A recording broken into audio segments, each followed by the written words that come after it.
you're both ready, Marla and George, as soon as you want, we'll anchor if you can take the slide down. Then I will take the slide down. brilliant. And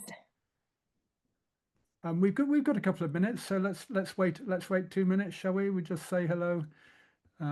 We're joined by over 50 people at the moment from all around the world, so that is absolutely lovely. Thank you, everybody, for being with us. Good. Thank you, So, Chris. I think we're there. So take it away, George and Marla.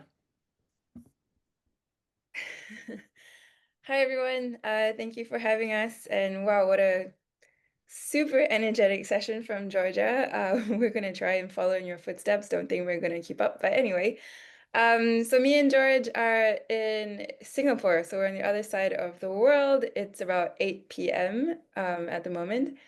So hello from this side of the world. George and I have worked together on various workshops, and we're also writing research papers together. And we've also just published a second edition of a textbook called English Through Environmental Education. So we've already put our email addresses up there, so feel free to contact us if you want these slides or if you want to get the textbook, which we'll probably put in the chat later on. But these are some of the photos that we've done here in Singapore with the Singapore Book Council, for example, Contrast Festival, and also Teacher Meets Tech with the Singapore Environmental Education Network. So I am Marla, and I am a founder of the Eco Chapter, which works with eco-literacy, using words and trying to use words to shape behaviors and change perceptions about the ecological crisis. I'm also an English teacher, and I teach English and literature at ESL and IGCSE levels in an international school. So I have a background in animal and environmental science, so lots of strange combinations of things, but ultimately now trying to use words to mitigate things around the ecological crisis. Dr. George, he has been doing many things throughout his lifetime in many different countries. He's a PhD person with lots of experience in education and environmental education as well. He's now the president of an educational charity called Kampong Senang here in Singapore. Likes to play paddle and is a devout vegan. So if you are not and you need convincing, please talk to him.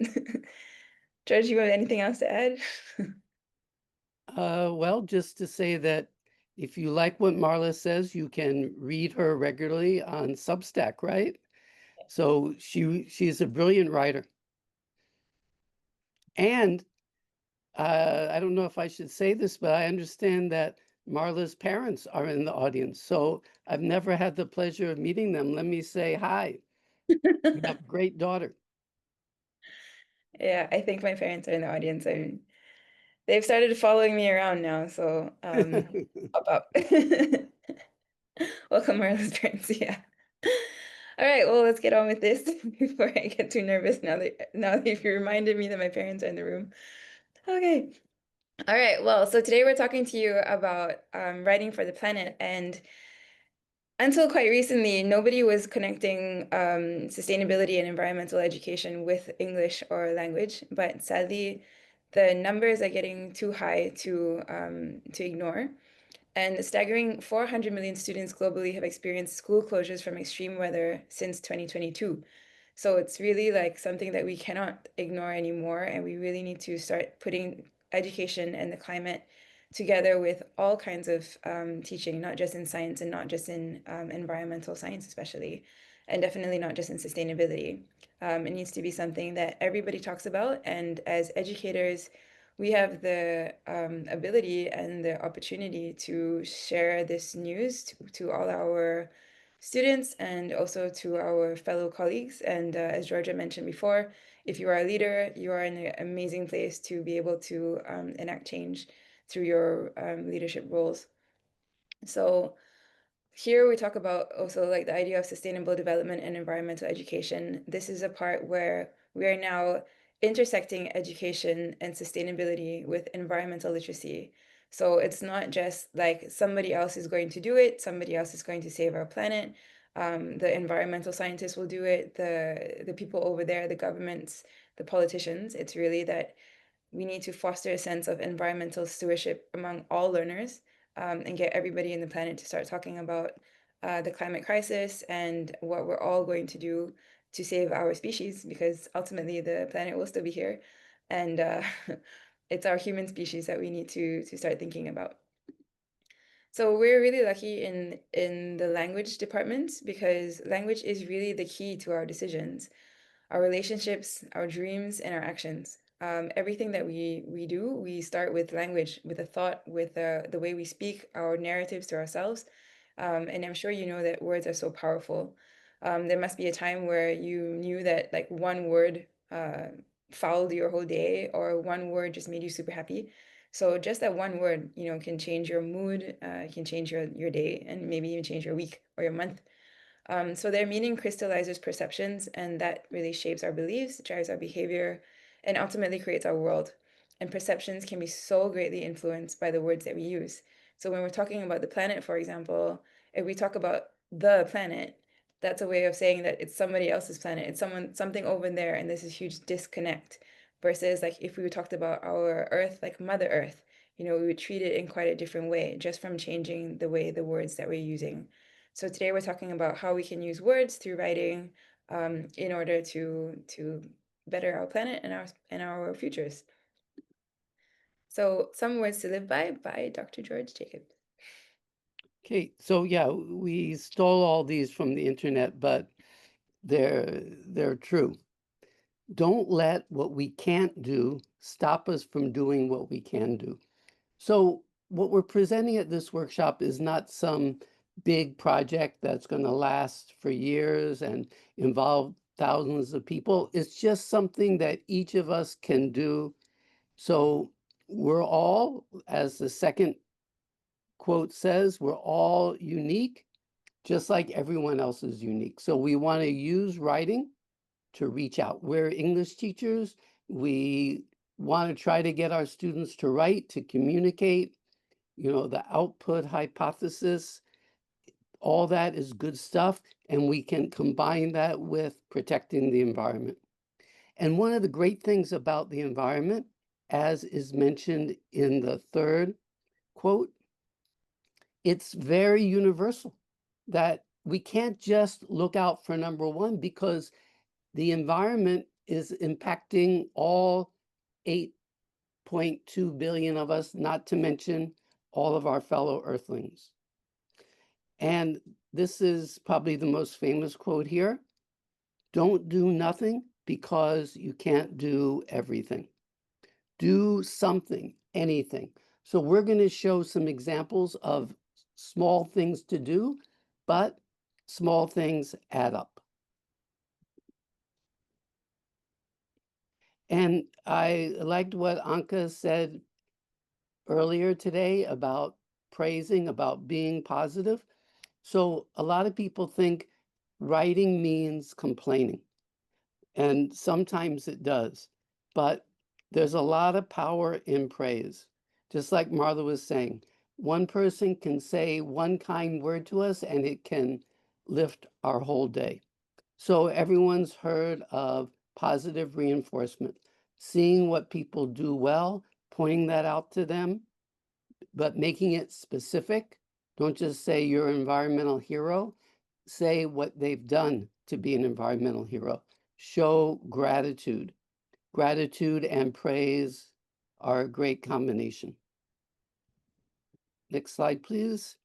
And I don't know if you can read this, but Marla mentioned a workshop that we did for the Singapore Book Council, which is part of the National Library. And there was this boy there. He was there with his mom. He was about 10 years old, and he couldn't think about what to write. So we asked him about his school and what was good about his school. So he wrote a note to his principal, because in Singapore, even though we're right on the equator, most classrooms are not air conditioned. So he wrote a note to his principal to thank her for not putting air conditioning in and saying why, because most of the electricity in Singapore comes from fossil fuels. So not putting aircon in the classrooms reduces our use of fossil fuels. So doing these little things, that's a seed we plant today, grows into a tree with a big impact. All right, so now it's up to you guys. We're gonna give you a little 5-minute topic to write about. Don't think so much about it. It's free writing, so it means like I'm just gonna set a timer for 5 minutes. And what I want you guys to do is to really think about who do you admire because of their eco-friendly behaviors? What is it about these behaviors that relate to you the most? Which of these would you like to emulate, to follow? And then how about you? Where do you feel that you lack something in your eco behaviors? So this is just free writing. Feel free to write it on a Word document and copy and paste it in the chat or write straight away in the chat. And I'm just going to put a timer for 5 minutes. We might need less. Let's see. So don't overthink things. First thought, best thought.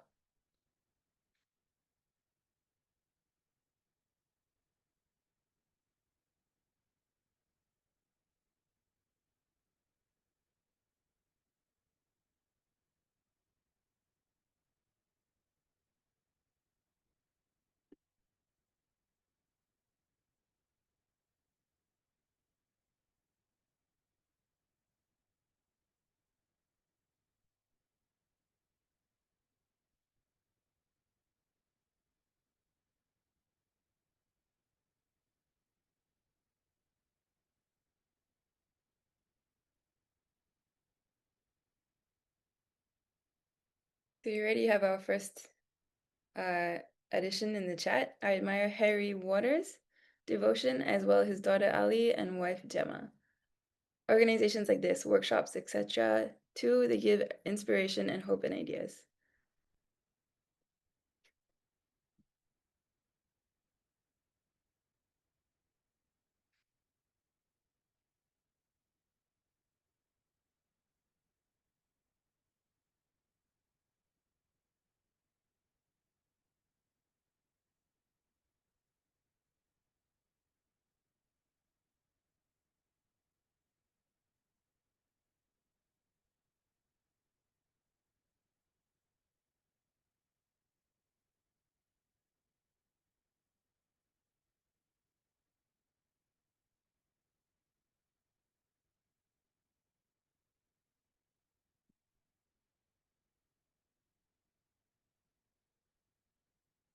I love the work Patrick Jackson does with the Picker Pals.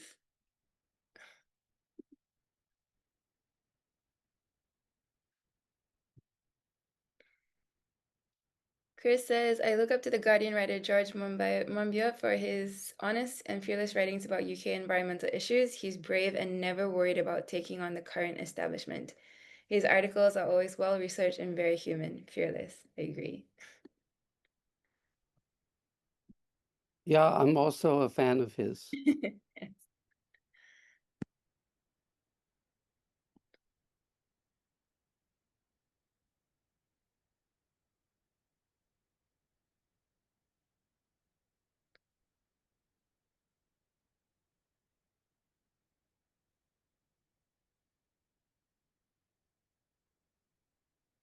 Sylvia says, I admire Jane Goodall, who devoted her life to nature. What I admire about her for myself is her focus on hope. I personally have lost a lot of hope regarding the climate cause over the last 5 years. Oops, it's moved.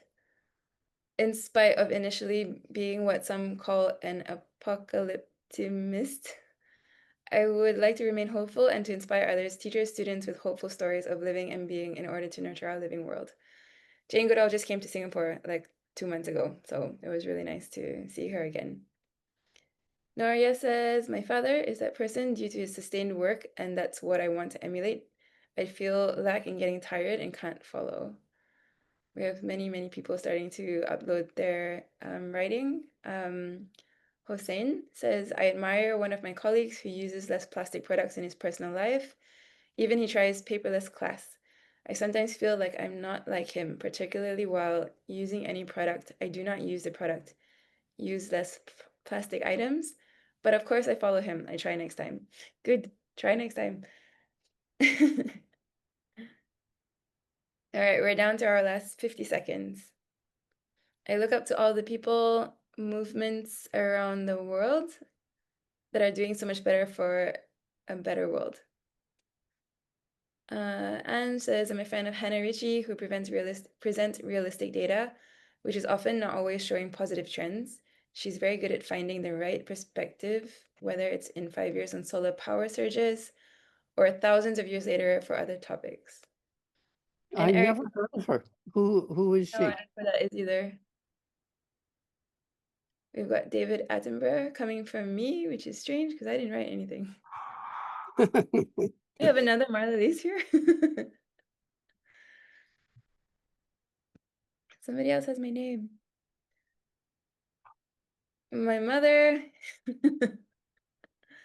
Okay, I get it. My identity has been usurped. Oh my goodness. All right, we're out of time. Thank you guys for participating in that. We're just gonna let Yeah. you simmer on those ideas for now while George continues, and we'll get back to that in the next activity. Yeah, we admire all of you for being so willing to share and coming up with ideas so quickly. That's great. So we're still talking about praise, like the student praised his school principal, and there's at least three kinds of praise. One is comparing a person to another person, comparing an organization to another organization.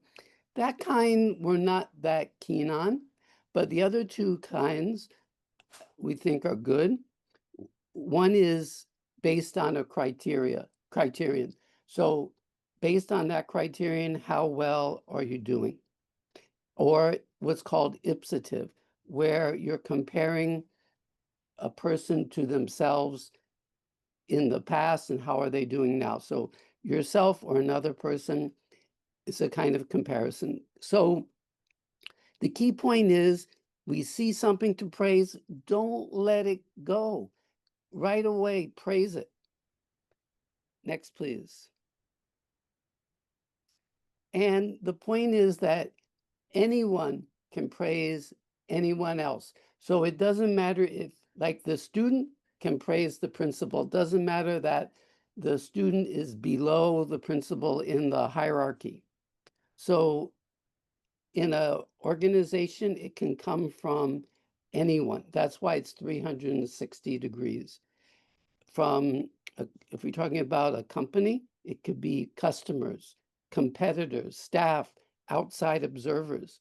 We talk about when, it could be the past, the present, the future. What it's about is it doesn't have to be something completed. It can be partial. It can be effort. It can be progress. And the praise can go to anyone, the government, to the media, to our family members, to other organizations, to bodies that give out awards, to members of our same organization. But just to repeat what I said before, don't lose opportunities to praise. A thought in our mind has no power unless it's turned into action. And writing is one way to turn it into action. So here's the next activity. We're going to spread some verbal sunshine. So thanks for writing all your free writing points before, but now based on those that you brought up and some of the points that George just raised about praise, now we want you to write a note, an email, or a letter to a person that you admire, actually telling them how good that they are. So again, first thought, best thought, and then hopefully we'll have a whole bunch of letters and emails being sent after this presentation. Yeah, or you don't even have to wait. You got your And phone, now, go ahead, and I don't know if what is the favorite mode of communication in your country? Is it WhatsApp, Telegram, email, SMS, whatever? Send it Yeah. now. And We can you put might be our phone surprised. numbers in the chat. You can send it to us.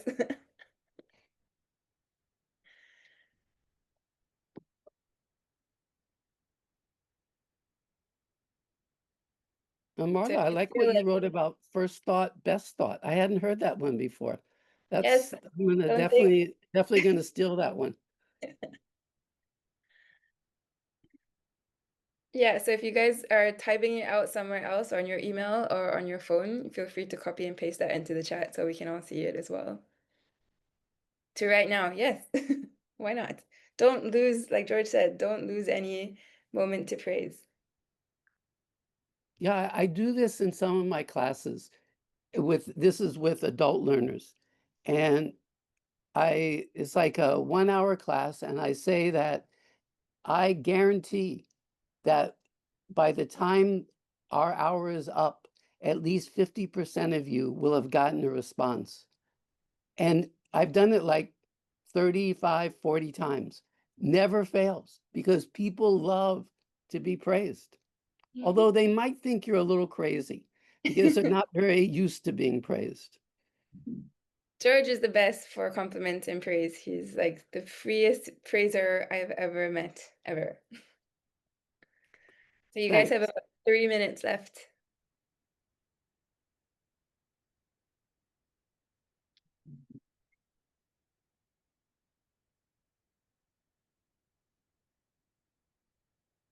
Miranda says, Green Action ELT, you're great. Thank you for the effort. See, that wasn't so difficult, was it?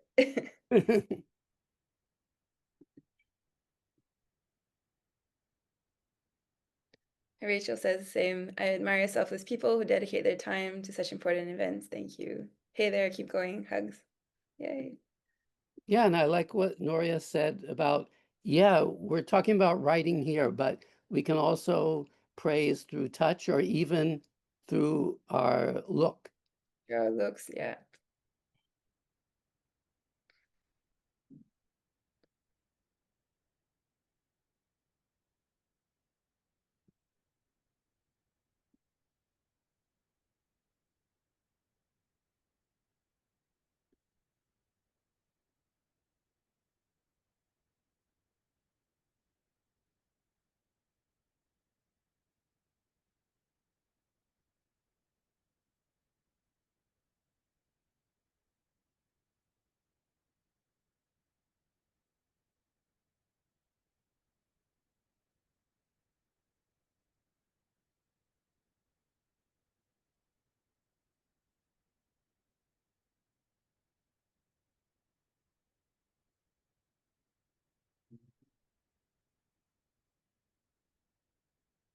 Anna says, I want to thank my mom for helping us so much in our attempts to move back to my hometown.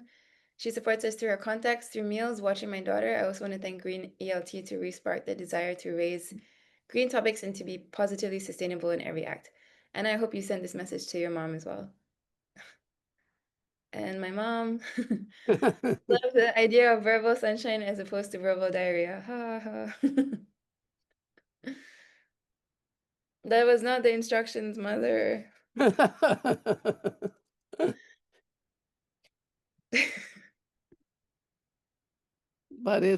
I agree with her.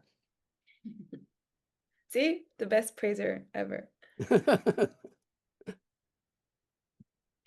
right. Hossein says, a few days ago, I received an email from an organization. I read a quote just at the bottom of the email. Don't lose hope. Just do what you believe and pay attention to the environment. Your every action has an impact on the environment. They are not the organization that promotes the environment, but they do it with every email they sent. I really praise the environmental awareness from the email from the organization. Yeah, so it doesn't have to be a direct way of doing something. It can just be subtle nudges that we're going to talk about in the next activity. All right, so that's the 5 minutes up. So hopefully you guys will get a whole bunch of responses from your WhatsApp messages or emails that you sent out to all the people that you have praised. And now I'm going to continue on with the idea of elevated praise. So on the graph on the left, This is a graph of a growth mindset. The idea of praise is so important because it helps us to continue after failure. A lot of times we think something nice, but we don't ever say it. And actually that doesn't help at all because somebody really needs to hear something nice. And here in the graph, you can see that the amount of extra resilience, even after failure, just because they have been praised, and praised for specific efforts rather than just being clever. So when George said earlier as well, we need to be specific and say, this is what I'm praising you for, because then people believe it, and it makes more sense to them rather than just a general statement about a compliment. So, and then on the right side, we have a quote from Frankel, and he says that people think deeper, try harder, and are more cohesive where they see and believe in what they're doing. So here the whole idea is that like I want to do something and I feel like I need to have a meaning in my life, which is called logotherapy. And in Japanese, they call it ikigai, where you have a meaning in your life, which also provides you with some kind of value in terms of how you get through your life, and it also provides value to other people. So this idea of like I can do something that is meaningful to me, it's allowing me to continue with living, to feed myself and all our daily needs. But at the same time, people have seen value in my work, and it also gives value to them or benefits other people in some way. So just by having praise, we can also inspire others to strive towards a purpose that is um, possibly a lot more than just wealth, right? It's really to think about what do I want to do, to give value to my life, to benefit others, and to do something that really is important to me. And so this is also quite similar to the SDGs, where they talk about living a life of purpose, benefiting those around us, and to think of things in a bigger picture rather than just myopic kind of solutions. So something as simple as praise, can really help people with their search in life, their search for meaning in life. So just now, someone talked about small things. So when I talk to people about writing, most people in Singapore that I've spoken to have always been like, "Oh, I'm not a writer. I can't write. I can't write like you," and so they don't do it. But the idea is, it doesn't need to be such a big thing. As you all noticed, like in just a minute or 20 seconds, you can write a small message to somebody and say something really nice that could help them find their purpose in life, or do something as simple for the planet, like switching off the lights or air conditioning, which is a really small thing to do, but it does have an impact on the planet. Bigger things, of course, will be something like changing to alternative energy, stopping to use fossil fuels. And so these are big picture actions. But I think a lot of people get terrified with with climate change because they think they have to do such big things. And that's the only way that they can help with the solution. But it's really not. There's 8 billion people out there. And if all of us just do small picture actions, it really counts for a big impact. So when we're writing, it doesn't need to be like you have to write a long form article, or you don't need to write anything like a blog. You could just write a small message or, a text or email to somebody. And that's already, as you can see, it does make a big difference. So yeah, this is what I was talking about nudges. So nudges are so easy to do because it's really just poking somebody a little bit until they start to move. So here you have this little elephant getting pushed over. But a simple example of a nudge would be the chocolate bars in cashiers of the supermarket. They put them there because you don't need them. You definitely don't need that chocolate bar, but because it's sitting there in front of you while you're waiting to pay and it's probably on discount, that's a nudge, right? And you're probably going to end up being like, oh yeah, but I am hungry and it is Friday, and so it's okay. I'll have this chunky Kit Kat bar or whatever it is with extra peanut butter and caramel on the top of it, just because it's there, even though you wouldn't normally eat something like that. But that's a nudge. So if we're able to put nudges around, for example, in the classroom, like a poster next to the light saying switch off the lights or switch off the aircon before you leave, or things on the printer saying, do you really need to print this? Like that email, where it wasn't a direct message to somebody, but it was on the bottom of the signature of the email saying, do you need to print this? So that's already a nudge. And even with plant-based, changing your diet, lots of restaurants now have nudges because they have plant-based options in the menu, which already give diners an option to choose, whereas before that wasn't so common. So nudges are simple things that we can do without actually directly telling somebody to do something. We just subliminally put messages around everywhere until they kind of just make the decision on their own. And so we're going to do another little activity, which is be the change and nudge yourself. So before, when we talked about the eco-friendly behaviors that we wanted to emulate or follow from somebody else, you might have also mentioned, some of you mentioned, like, I'm not doing this enough, or I look up to them and I wish I could do this better. But how about patting yourself on the back for doing what you do, and then having that as a nudge to continue to keep going rather than to feel bad about that, what I'm not doing enough of. So this is something that you can do very often every day, like little post-its in the office, like, hey, it's okay, you did a good job, in the mirror of your bathroom, in your diary or your schedule, just a little note to yourself to say, hey, like, you're doing a good job and you're doing fine. Or you could just have a little, I don't know, like a alarm on your phone every hour after every class, and have an alert on your phone saying, good job, survived that, great. So it really doesn't have to be a big thing, but we have a question from Chris. Just a little reminder that we're at 30 minutes now, Marla and George. Got it. Thank Right. you. So yeah, so nudging yourself is simple to do, and as you can see, it's just like a post-it note or something bigger than that, and you can do it all the time. So rather than to feel guilty about not doing enough, we can always praise yourself as well. All right, so on writing. So writing to yourself, there's lots of good reasons to do it. We want to be kind to ourselves. We want to try to reflect. Some people have a habit of journaling, a great thing to do in the morning or in the evening. We can use writing to ourselves to set goals, to implement what we have said we're going to do, to delay gratification, to help us achieve our goals. We sacrifice a little bit to attain our long range end. And it's a kind of intrinsic motivator.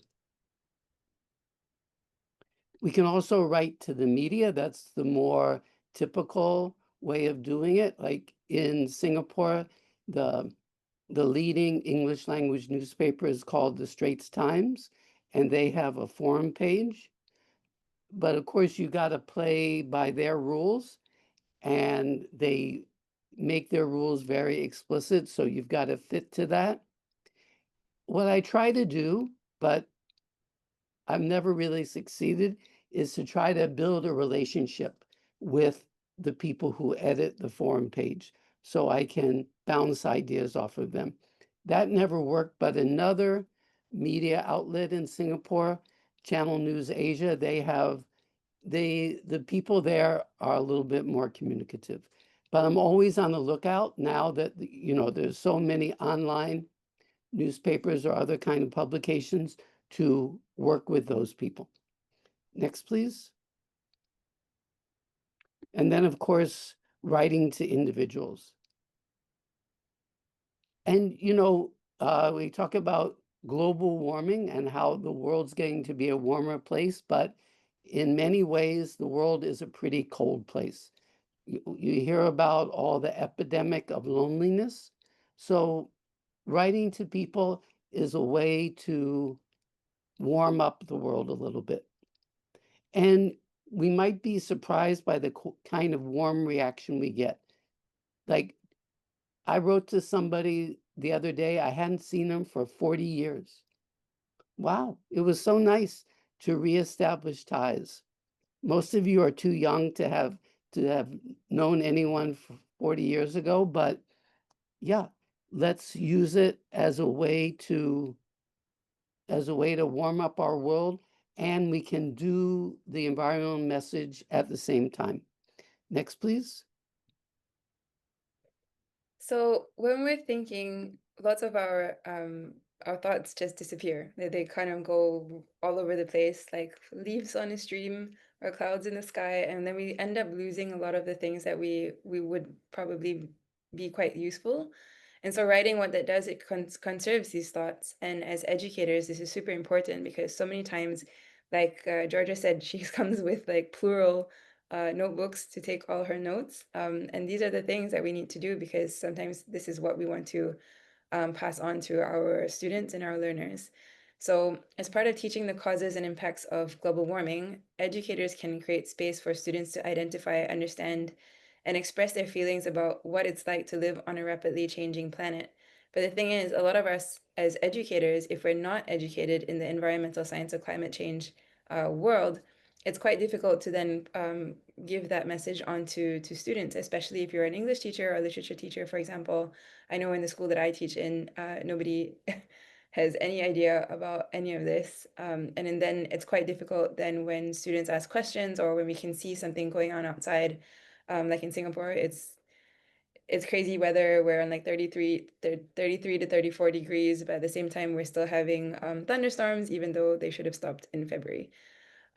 So writing then for us and thinking about our thoughts, and then of course getting help from other people and like attending conferences like these are a great place for us to conserve our thoughts as well. And so then we can be able to send those down to the students that we teach because our planet is getting more and more uncertain and things are getting more volatile. And so it's okay to not know everything. Nobody knows anything. Nobody knows everything. And that's totally fine. I think as educators, sometimes we always feel like we should know everything, but it's impossible. And the nice thing now today is that we have so much help. We talked about ChatGPT and AI earlier, which can answer all your questions on the spot, even on class while you're talking. And then, of course, you can have credible sources like Google Scholar or .edu.gov or .org websites. Personal experience, of course, also counts. And then you also have to remember that all sources can be questioned. Even the scientists, a lot of the science is paid by the biggest funders. So it doesn't necessarily mean that they're all true. But the idea is that like we don't need to know everything. And so therefore, I think it's puts us, further like down and makes us a bit more humble. And then the next part is writing needs to be clear. So there's no point using fancy words and jargon and technical terms because I think a lot of climate change today is completely complicated because of all these um, acronyms and alphabet soup, and nobody understands what's going on, which makes it all quite scary. But simple words make things a lot less terrifying. So when we write, we want it to be clear and also to know your audience. For example, if your audience has a science background, then something like the pH level of the water being 6.1 makes sense. But at that time, if they'd have no idea what this means, just saying the water was polluted is enough. At the end of the day, we just want to get the message across. We don't have to show off or impress people by our fancy language. And we also want to show them and not just tell them what's going on. We want them to see that this is something that's going to impact their lives as well.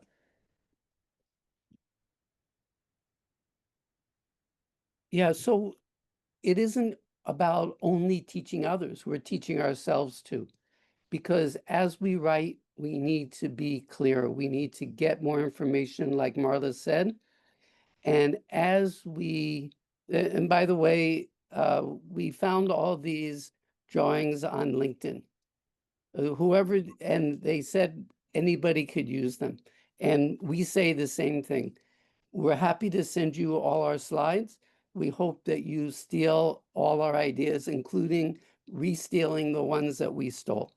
So yeah, I think this is a beautiful drawing. No words needed. Next, please.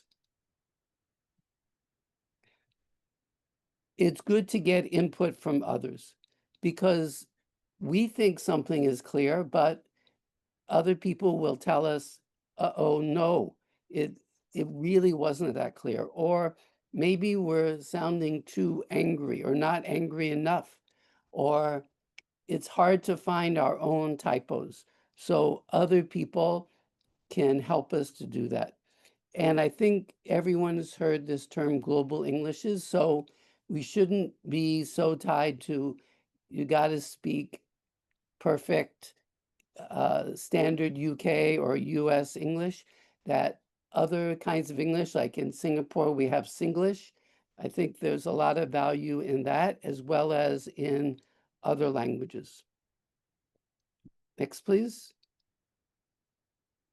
And yeah, we said that we should emphasize praise, but complaining and disagreeing is good. But questions are kind of a soft way to complain. But let's not forget about disagreeing. One of my favorite quotes is, the best way to defeat an enemy is to make them a friend. So we exchange, we show respect, we learn from others. We see your hand up, Chris. Thank you. Just a quick reminder, 40 minutes now, George. Yeah. So we hope that during the Q&A, you will disagree with us. The next to last quote comes from Chinese. If we never fight, how can we ever get to know each other? When I first heard that, I couldn't understand it. But if you think about it, it makes sense that when we disagree with others, that helps them understand us. Next slide, please. So in conclusion, please share your ideas and your good vibes with others. As the drawing shows, that's the best way to spread ideas, to spread the very important ideas that we're focusing on in this presentation. Next, please. So that brings us to the end of our presentation, hopefully just in time. And I just wanted to share with you this study done by the University of Pennsylvania. They're talking about social tipping point. So how do we get people to consider a behavior as the norm? So for example, if we were in COVID, again, touch wood, that's not going to happen. But if there were 4 people in the room and one person was wearing a mask, that percentage would be enough to cause the other 3 people to wear a mask as well. Whereas if there were 5 people, it would be too much of a minority and that wouldn't happen. So that's the idea of a social tipping point. So how then do we get people to continue to how do we get people to see green or eco-friendly behaviors as the norm? Like now, most of us on the sustainability side are definitely a minority, and many people look at us like we're crazy. But this is definitely a global issue, and so we need that tipping point to happen so that we can start to restore and to heal our planet and all the horrible things happening in the world at the moment, and to make eco-friendly and happy behaviors like praising people just because, spreading verbal sunshine and not verbal diarrhea, and make that all quite normal behaviors. And so what me and George say is that, we can be planet writers because we write every day. We write all the time with text messages or emails or shopping lists and things like that. And all of those writing can really be towards kind of a literary activism for the planet, and also getting other people to realize that these behaviors are normal. So we just need 25%, and yeah, it's up to us as educators to spread that word. So just remembering that your words and your knowledge and your writing, they really have the power to tip the scales. So that's all from us today, and thank you.